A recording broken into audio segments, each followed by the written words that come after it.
हुकूमत और तहरीक इंसाफ में मुज़ाकरात तातुल का शिकार। पीटीआई के तहरीरी तौर पर मुतालिबात न देने पर डेडलॉक। स्पीकर अयाज सादिक का भी मुज़ाकराती कमेटी का इजलास बुलाने से गुरेज।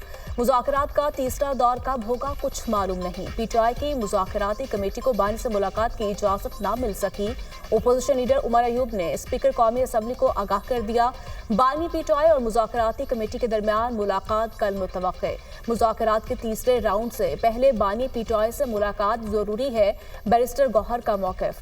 हुकूमती मुज़ाकराती कमेटी को बताया था बानी पीटीआई से मुलाकात करनी है। उम्मीद है कल हमारी बानी से मुलाकात हो जाएगी। हमारे दो ही मुतालिबात हैं, असीरान की रिहाई और जुडिशल कमीशन का क़याम। बानी पीटीआई ने इन दो मुतालिबात के लिए टाइम फ्रेम दिया है। हमारे बैकडोर राब्ते ना मुज़ाकरात हो रहे हैं। बुशरा बीबी मुज़ाकराती सिलसिले में शामिल नहीं। जो कमेटी बानी पीटीआई ने बनाई वही मुज़ाकरात कर रही है।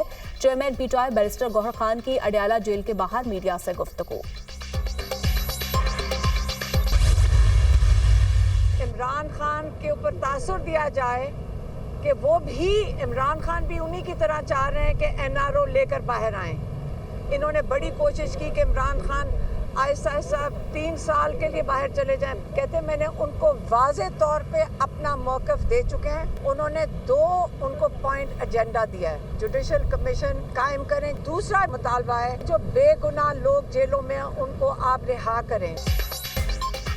हुकूमत तासुर देना चाह रही है, बानी एनआरओ लेकर बाहर आए। हुकूमत ने बड़ी कोशिश की कि बानी 3 साल के लिए बाहर चले जाएं। बानी पीटीआई की घर में नजरबंदी के पैगामात भी भिजवाए गए। तासुर दिया जा रहा है कि बानी के बैकडोर राबते हो रहे हैं। बानी ने वाज़ेह कर दिया मुज़ाकराती कमेटी के अलावा कोई राबता नहीं। बानी के 2 मुतालबात हुकूमत के सामने हैं।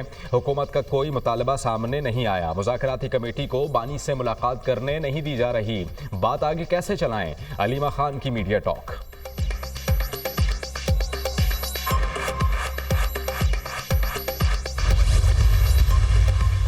अपनी रसीदें दिखाने की बारी में बानी क्लीन बोल्ड हो गए। बानी पीटीआई सियासी कैदी रही, उनकी रसीदें जाली निकली। बानी अल कादिर ट्रस्ट केस में रसीद पेश करने से कासिर है। पीटीआई अपने किए का अंजाम भुगत रही है। कभी किसी जमात ने रेड लाइन क्रॉस नहीं की थी। सोशल मीडिया पर इदारों के खिलाफ मुहिम चलाई जा रही है। सियासतदान, एस्टैब्लिशमेंट, अतिया सब अपने तजुर्बात से सीख चुके हैं। मुस्तकबिल की मैशत का दारोमदार जदीद टेक्नोलॉजी पर होगा। तेज तर तरक्की के लिए मुल्की बरामदात का फरोग नागुज़ीर है। उड़ान पाकिस्तान प्रोग्राम का मकसद बरामदात का फरोग है। वफाकी वज़ीर अहसन इकबाल की कराची में न्यूज़ कॉन्फ्रेंस।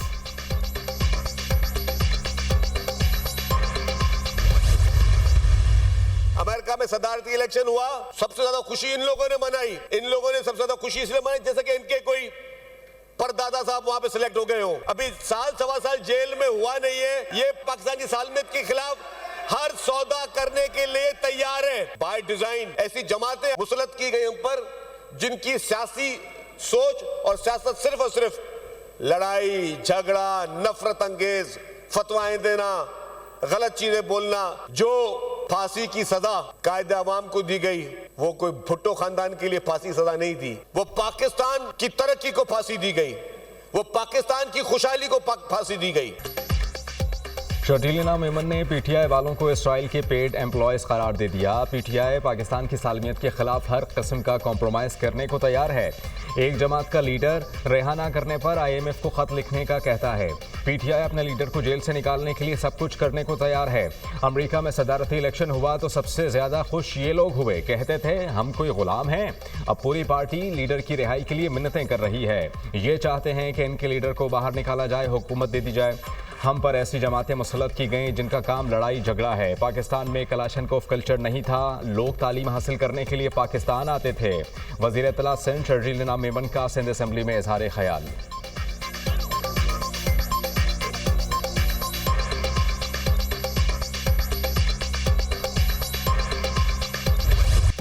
बानी पीटीआई और बुशरा बीबी के खिलाफ 190 मिलियन पाउंड रेफरेंस का फैसला एक बार फिर मौखिर। रेफरेंस का फैसला अब 13 जनवरी को सुनाया जाएगा। एहतसाब अदालत के जज नासिर जावेद राना रुखसत पर हैं। अदालती अमले ने बानी पीटीआई के वकील खालिद यूसुफ चौधरी को आगाह कर दिया। कोर्ट स्टाफ ने बताया आज फैसला नहीं सुनाया जाएगा। वकील बानी पीटीआई की गुफ्तगू। अदालत ने 190 मिलियन पाउंड रेफरेंस का फैसला 18 दिसंबर को महफूज किया था। पहली बार 23 दिसंबर को केस का फैसला सुनाए जाने की तारीख मुकर्रर की गई थी। अदालत ने फैसला मौखर करके 6 जनवरी की नई तारीख मुकर्रर की थी।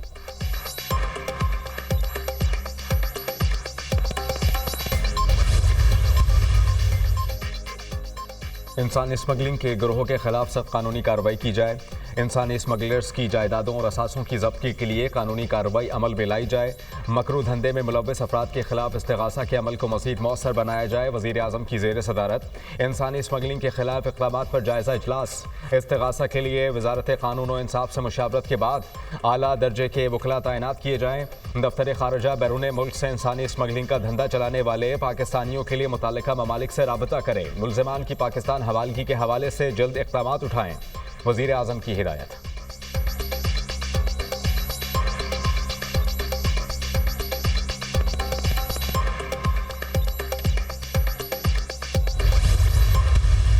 जो आपको ये कह दे कि आग लगा दो अपने मुल्क को, मेट्रो बस के जंगले तोड़ दो, सड़कें ब्लॉक कर दो, कारोबार बंद कर दो, रास्ते रोक दो, घेराव कर लो, पेट्रोल बॉम्ब्स फेंक दो, गोलियां चला दो, पुलिस वालों के सर तोड़ दो।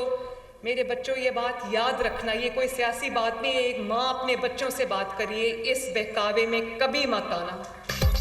जलाओ घेराव के बहकावे में कभी ना आए, किसी का ईंधन मत बने। तलबा वादा करे मुल्क के खिलाफ नहीं जाएंगे। अगर कोई कहता है आग लगा दो, मेट्रो तोड़ दो, उनकी बातों में ना आए। आग लगाने, गोली चलाने, पुलिस पर तशद्दुद करवाने वाले नौजवानों के दोस्त नहीं हो सकते। नौजवान मुल्क के खिलाफ ना लड़ने का अहद करें। बच्चे माफ़ी मांगकर जेलों से बाहर आए तो मुझे तकलीफ हुई। सियासी पसंद और नापसंद बुरी बात नहीं। दूसरों की इज्जत करें। माओं, बहनों और बेटियों की इज्जत ना करना किसी को जेब नहीं देता।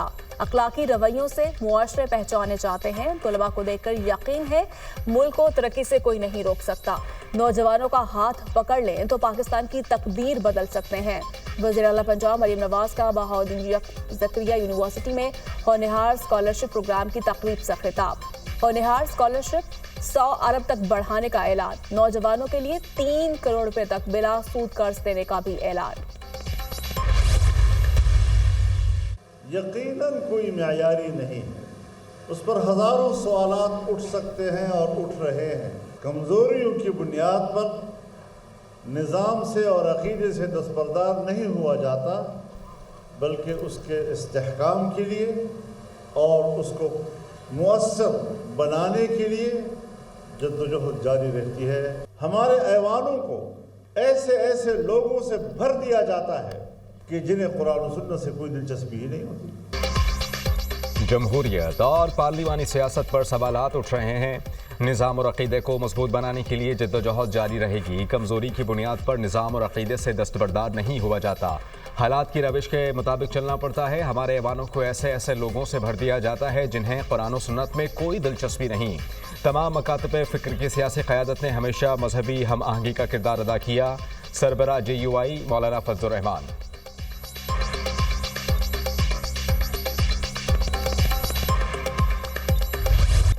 खुर्रम में हालात मामूल पर ना सके, सड़कें बदस्तूर बंद। इलाके में खाने पीने की अशिया और अद्वियात की शदीद किल्लत बरकरार। इमदादी सामान से भरे ट्रक तल में मौजूद। इमदादी अशिया के काफिले की खुर्रम रवानगी ताहाल ना हो सकी।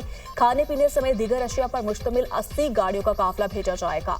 गुज़श्ता दिनों शरपसंदों के हमले के बाद काफिले को रोका गया था।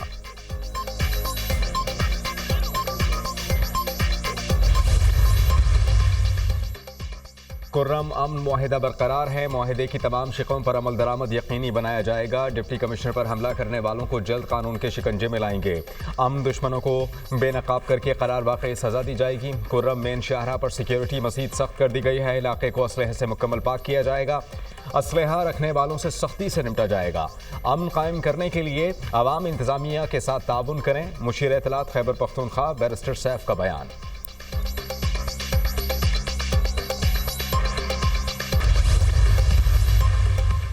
वज़ीर आला पंजाब मरीम नवाज से सऊदी अरब के सूबा इफ़रुल बातिन के साबिक गवर्नर शहजादा मंसूर की मुलाकात। पंजाब में सरमायाकारी के मौके पर भी गुफ्तगू। मरियम नवाज के इंफ्रास्ट्रक्चर, सेहत, तालीम और मजहबी सयाहत के शोबों में सऊदी सरमायाकारी की दावत। सऊदी अरब बड़ा भाई है, दोनों ममालिक के अवाम के दिल यकसा धड़कते हैं। पंजाब हुकूमत ने कारोबारी माहौल को बेहतर बनाने के लिए सिक्योरिटी और मैरिट को यकीनी बनाया है। सऊदी सरमायाकारों को स्पेशल पैकेज के तहत मराद दी जाएंगी। मरियम नवाज।